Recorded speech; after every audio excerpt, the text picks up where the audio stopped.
स्मशानभूमीमध्ये जादूटोण्याचा प्रकार जो आहे तो समोर आलेला आहे। धाराशिव तालुक्यातील एडशी येथील मी स्मशानभूमीच्या परिसरामध्ये आपण जर पाहिलं तर या ठिकाणी अज्ञात लोकांकडून या ठिकाणी जादूटोण्याचा प्रकार केल्याचं जे आहे ती परिस्थिती पाहायला मिळते। अगदी लिंब खेळ जे आहेत ते या स्मशानभूमीच्या परिसरामध्ये जे आहे ते मोठ्या प्रमाणावर टाकलेले आहेत आणि त्यामुळे आता कुठेतरी गावकऱ्यांमध्ये देखील भीतीचं वातावरण निर्माण झालेलं आहे।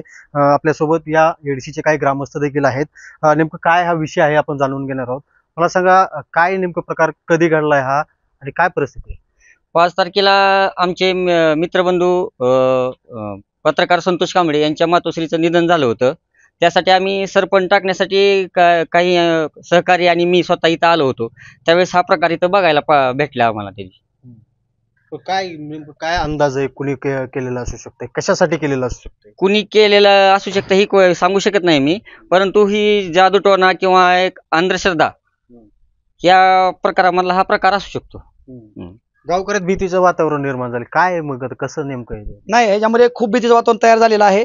लोक स्मशानभूमीमध्ये यायला आता सध्या घाबरत आहेत की जादूटोणा असं काही लोक जग कुठं चाललंय, लोकांमध्ये अशी चर्चा चालू की जग कुठं चाललंय आणि सध्या गावामध्ये काय व्हायला लागले। त्याच्यामुळे त्यांनी ग्रामपंचायतकडे बी आमच्याकडे तक्रार केलेली आहे की बाबा ह्याचा आळा कुठेतरी बसला पाहिजे। त्याच्यामुळे आमचे मित्र सुनील शेळके उपसरपंच आमच्या सोबत आहेत। आम्ही त्यांना आता अशी मागणी करणार आहोत की लवकरच ह्या स्मशानभूमीची सार्वजनिक स्मशानभूमी आहे याचं सुशोभीकरण आणि यामध्ये सीसीटीव्ही लवकर बसून घेण्यात यावे, म्हणजे या गोष्टीला लवकरात लवकर आळा बसून जाईल। ह्या लवकरात लवकर आपलं ब्लॉक आणि सगळं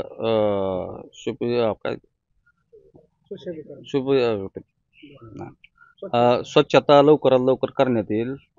काम कॅमेरे सीसीटीव्ही कॅमेरे हे सगळं लवकरात लवकर बसून इथून पुढे असं काही प्रकार घडणार नाही असे ग्रामपंचायतच्या वतीनं हमी देतो।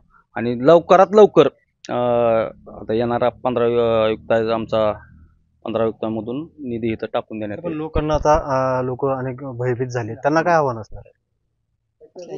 ही एडशी म्हणजे रामलिंग नगरीचं देवस्थान आहे आमचं, त्याच्यामुळं असल्या गोष्टीवर विश्वास ठेवायचा नाही।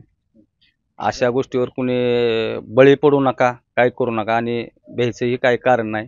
तुम्हाला 1 महिन्यात ते 2 महिन्यात ह्या स्मशानभूमीचा कायापालट झालेला दिसेल। की आपण जर पाहिले तर अगदी जादूटोण्यासाठी हा प्रकार केल्याचं जे आहे ती प्राथमिक दृष्ट्या या ठिकाणी लोकांमधून समोर येताना पाहायला मिळते आणि कुठेतरी आता ग्रामपंचायतचं सुशोभीकरण करू, या ठिकाणी सीसीटीव्ही कॅमेरे बसू असं देखील आश्वासन आता ग्रामपंचायतच्या वतीनं देण्यात आले। मला शुर्वशे साम टीव्ही एडशी धाराशिव।